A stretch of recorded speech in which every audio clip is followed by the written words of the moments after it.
गांव के पास एक छोटे से हीरे जैसे मकान का हिस्सा खड़ा था। वहां के लोग कहते थे कि वहां पर रात्रि को अजीब अजीब आवाजें आती हैं और किसी ने वहां रहना छोड़ दिया था क्योंकि उसको वहां से अजीब सी चीजें दिखाई देने लगी थीं। इस मकान का माहौल कुछ अलग ही था। रात्रि को जब चांदनी बिखरती थी और पेड़ों की छाएं मकान पर पड़ती थीं, तो वहां से भूतिया सा माहौल महसूस होता था।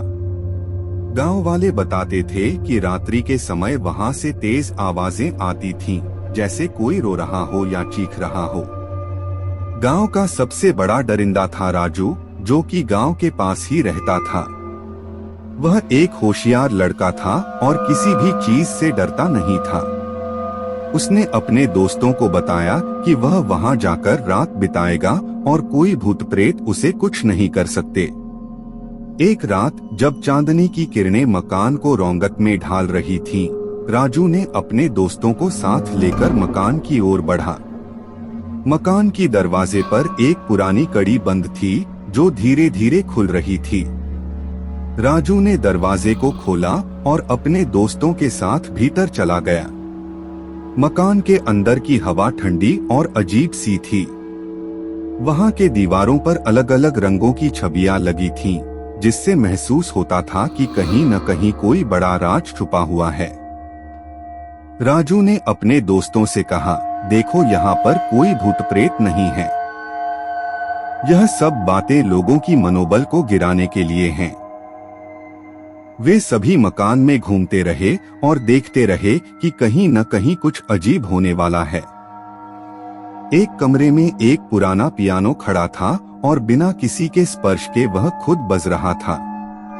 दूसरे कमरे में एक पुरानी तस्वीर थी जो आत्मा को खींच रही थी।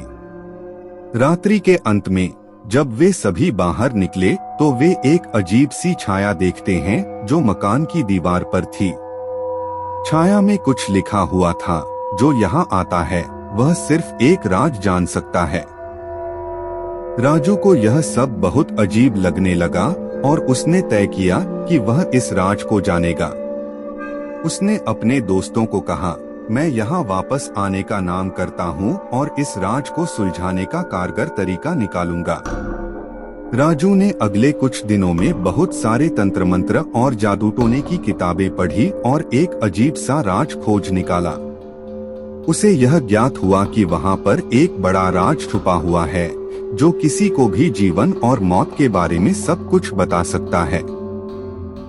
राजू ने अपने दोस्तों को फिर से साथ लेकर मकान में चला गया। इस बार उसने एक कुछ तंत्र मंत्र का जादू किया और वह राज खुल गया। राज ने कहा, तुम लोगों को इस राज से कोई नुकसान नहीं हुआ है।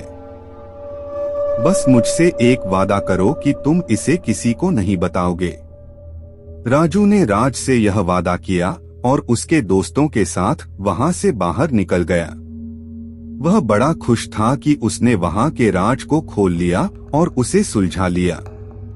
लेकिन जब वह अगले दिन गांव में वापस गया तो लोग उसे देखकर बहुत हैरान थे। उनके चेहरे पर डर का अंदाज था और उनकी आंखों में कुछ खोजने की तलवार थी। राजू के दोस्तों ने उससे पूछा, तू इतना डर क्यों रहा है?